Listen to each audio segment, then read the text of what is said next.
المختصر میں آپ حضرات کے سامنے بات کو رکھتا ہوں۔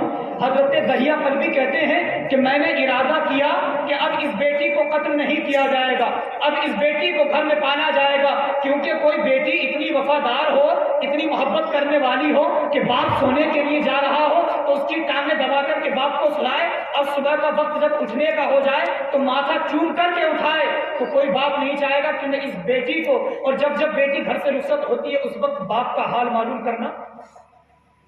خدا کی قسم ہاتھ جوڑ کر کے آپ سے کہہ رہا ہوں، جتنے بیویوں پر ظلم کرتے ہیں نا، ایک مرتبہ اس بات کو سوچا کریں کہ یہ کسی کی بہن ہے جس کو آپ اپنے گھر میں بیوی سمجھ کر کے لے کر کے آئے ہیں، جس کے ساتھ آپ ظلم کر رہے ہیں، یہ کسی کی بہن بھی ہے، کسی کی بیٹی بھی ہے، تو ان بیٹیوں پر ظلم نہ کیا جائے۔ فی الحال تو حضرت دہیہ کلبی نے سوچا کہ اب اس کو قتل نہیں کیا جائے گا، لیکن دہیہ کلبی اور آگے کیا کہتے ہیں حضور سے، کہتے ہیں حضور میں نے تو دل میں ارادہ کر لیا کہ اب اس بیٹی کو قتل نہیں کیا جائے گا، لیکن ایک مرتبہ جب میں بازار گیا تو بازار میں مجھے کچھ لوگوں سے ملاقات کرنی پڑی۔ ان لوگوں نے کہا کہ اے دہیہ ہمیں معلوم ہوا ہے کہ تمہارے گھر میں ایک بچی پرورش کر رہی ہے، ایک بچی کا جنم ہوا ہے، اور آپ نے اس بچی کا قتل نہیں کیا، آپ نے اس بچی کو پال رکھا ہے۔ اللہ اکبر۔ دہیہ کلبی کو جب یہ تانے ملے تو حضور سے فرماتے ہیں دہیہ کلبی، حضور میں نے جب یہ ان کے تانے سننے کے بعد میں میرے دل میں خیال آیا کہ میں نے اپنے ان ہاتھوں سے غیروں کی 70 بیٹیوں کو زندہ قتل کیا ہے، اور میں نے اگر اپنی بیٹی کو زندہ قتل نہیں کیا تو یہ لوگ مجھے کیا کہیں گے، میں سماج میں اپنی انگلی اٹھانے کے لیے قابل نہیں بچوں گا، میری عزت نیلام ہو جائے گی۔ حضرت دہیہ کلبی کہتے ہیں جب رات آتی ہے، جیسے ہی رات کا وقت نمودار ہوا، وہی بیٹی جو چادر لے کر کے آتی تھی میرے پاس آئی، میرے قدم کو دبایا، دبانے کے بعد میں میرے سر کو دبایا۔ جب مجھے نیند آنا شروع ہو گئی، حالانکہ میں سونے کی حالت میں تو نہیں تھا، کیونکہ اس رات میں نے ارادہ کر لیا تھا کہ بیٹی کا قتل کرنا ہے۔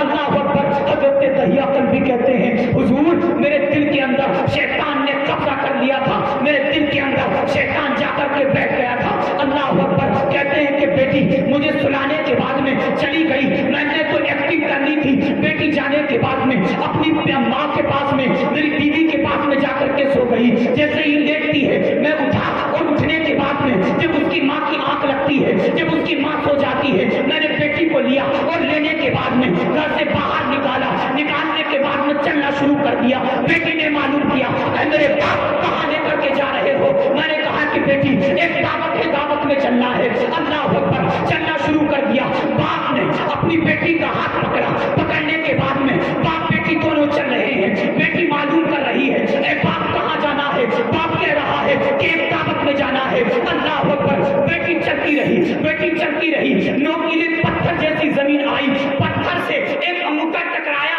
اور ٹکرانے کے بعد میں باپ کے انگوٹھے سے خون نکلنے لگا۔ بیٹی نے دیکھا اے میرے باپ آپ کے پیر سے تو خون نکل رہا ہے، تو باپ نے کہا کہ بیٹی تو ٹینشن نہ لے، چلتی رہے۔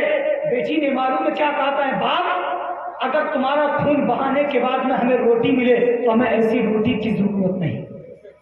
کیا کہا؟ تمہارا خون بہانے کے بعد میں اگر ہمیں کوئی دعوت نصیب ہو تو ہمیں ایسی دعوت کی ضرورت نہیں۔ اللہ اکبر۔ حضرت دہیہ کلبی نے سنا نہیں، چلتے رہے۔ جب چلے ہاتھ کو پکڑا، پتھریلی زمین سے جب پتھریلی زمین سے آگے بڑھے، جب ریتیلی زمین آئی، ریتیلی زمین پر بیٹی کو ایک طرف بٹھایا، بٹھانے کے بعد میں حضرت دہیہ کلبی گڈھے کو کرنا شروع کر دیتے ہیں۔ گڈھے کرتے رہے، کرتے رہے۔ جب گڈھا بڑا ہو گیا، بیٹی نے معلوم کیا اے میرے باپ آپ کیا کر رہے ہیں؟ تو بیٹی نے، اس باپ نے بیٹی سے کہا اے میری بیٹی بس یوں ہی کھیل رہا ہوں۔ جب گڈھا کافی بڑا ہو گیا، اللہ اکبر، جملوں کو سماعت کریں۔ حضرت دہیہ کلبی بتا رہے ہیں، حضور سماعت کر رہے ہیں، کہتے ہیں جب گڈھا بڑا ہو گیا میں نے اپنی بیٹی کو اس گڈھے کے اندر لٹایا، اور لٹانے کے بعد میں پیر کی طرف سے بیٹی کے مٹی چلانا شروع کی۔ جب مٹی چلانا بیٹی کی پیر کی طرف سے شروع کی، جب ناخن تک پہنچی تو بیٹی سوچ رہی تھی کہ میرا باپ مجھ سے کھیل رہا ہے۔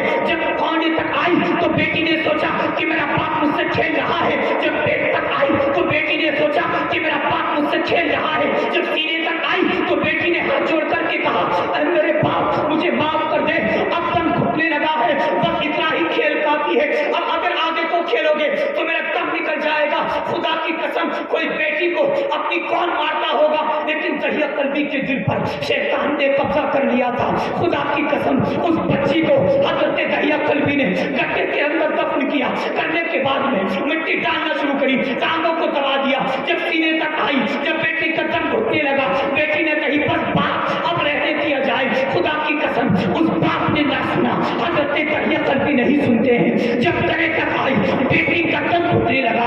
खुदा की कसम बेटी ने चीख मारी और कहती है ऐ मेरे बाप, मैं समझ गई तू मुझसे खेल नहीं रहा है, बल्कि मुझे कत्ल करने के लिए आया है, बल्कि मुझे दफनाने के लिए आया है। तो बेटी कहती है ऐ मेरे बाप, तुम मुझे दफन करने के लिए अगर इस वजह से आए हो कि मैं आपसे पैसे मांगूंगी तो मैं आपसे हाथ जोड़ती हूँ, मैं कभी आपसे पैसे नहीं मांगूंगी। अगर आप ये चाहते हैं कि मैं दुनिया में अगर आपसे घर जन्म लूंगी तो आपकी रोटी खाऊंगी, खुदा की कसम वो बच्ची कहती है कि मैं सूखी रोटी खा करके गुजार लूंगी, 3-4 दिन का वादा कर लूंगी, कभी आपसे रोटी का सवाल नहीं करूंगी। अगर आप चाहते हैं कि मुझसे खिलौने मांगेगी तो कहती है बाबा मैं कभी तुमसे खिलौने नहीं मांगूंगी, लेकिन मुझे कत्ल ना करो। खुदा की कसम वो बेटी ये जुमले दोहराती रही, लेकिन शैतान ने कब्जा दहिया कल्बी कर लिया था। दहिया कल्बी के दिल पर असर नहीं हो रहा था। खुदा की कसम हुजूर सिमात कर रहे हैं, दहिया कल्बी बता रहे हैं, हुजूर की आंखों से आंसू निकलना शुरू हो जाते हैं। साथ के रसूल पकड़ में खड़े थे, कहते हैं ऐ दहिया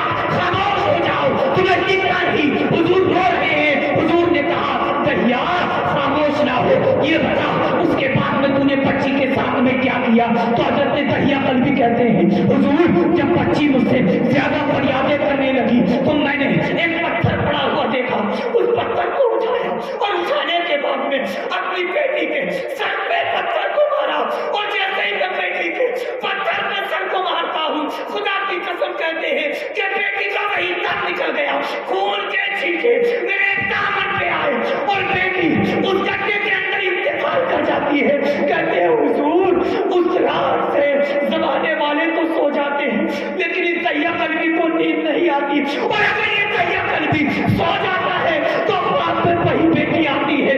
आने के बाद में कहती है ऐ मेरे बाप पता मेरा क्या कसूर था, ऐ मेरे बाप पता तूने मुझे क्यों दफन किया है, ऐ मेरे बाप पता तूने मुझे बिना वजह क्यों मारा है। कहते हैं हुजूर बस उस बेटी से मुझे छुटकारा दीजिए। हुजूर कहते हैं ऐ दहिया बता तूने उस बेटी को कहाँ कत्ल किया है, बता वो जगह कहाँ है। हजरत दहिया कल्बी ने हुजूर को लिया और लेने के बाद में उस जगह पर चले जाते हैं। जाने के बाद में कहते हैं हुजूर यही वो जगह है जहाँ मैंने अपनी बेटी का कत्ल किया है, जहाँ मैंने अपनी बेटी को अपने हाथों से दफनाया है। हुजूर ने एक उंगली का इशारा उस जगह पर किया और अल्लाह रब्बुल इज्जत के हुक्म से वो बेटी उसी हालत में जिंदा हो गई कि जिस हालत में उसके बाप ने उसके सर पर उस पत्थर को मारा था।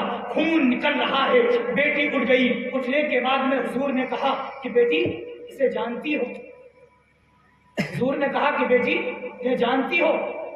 तो फरमाती है कि जी हुजूर, कि ये वही मेरा बाप है जिस बाप ने मुझे बिना वजह से इस जमीन के गड्ढे के अंदर दफना दिया, जिससे मैं फरियादें कर रही थी, जिससे मैं अर्ज कर रही थी, जिसने एक बात मेरी नहीं सुनी, जिसने एक जुमला मेरा नहीं सुना, ये वही बाप है।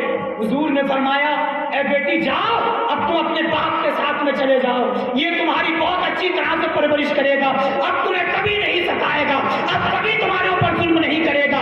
तो बेटी ने उस वक्त कहा था हुजूर मैं अब इसके पास नहीं रहना चाहती हूँ, हुजूर अब मैं इसके साथ इसके घर जाना नहीं चाहती हूँ। हुजूर ने मालूम किया क्या वजह है, तुम इसके साथ क्यों नहीं जाना चाहती हो। तो कहती है हुजूर जब तक मैं इस दुनिया में थी मैंने इस बाप की मोहब्बत को देखा, जिसने मुझे इस गड्ढे के अंदर मारा है, जब से मेरा इंतकाल हुआ है, जब से मैं इस दुनिया के अंदर से गई हूँ, जितना प्यार करने वाला मैंने अपने रब को पाया है, इतना प्यार करने वाला मैंने इस दुनिया के इंसान को पाया।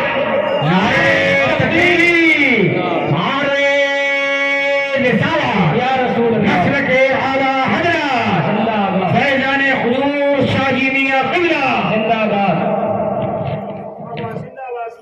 तो यही बेटियां हैं कि जिनको बाप दफना दिया करते थे। मैं बेटियों से भी हाथ जोड़ करके गुजारिश करूंगा कि बेटियों बाप की इज्जत को नीलाम ना करो, आप आजकल आप देख रहे होंगे कि कभी इधर से खबर आती है, कभी इधर से खबर आती है।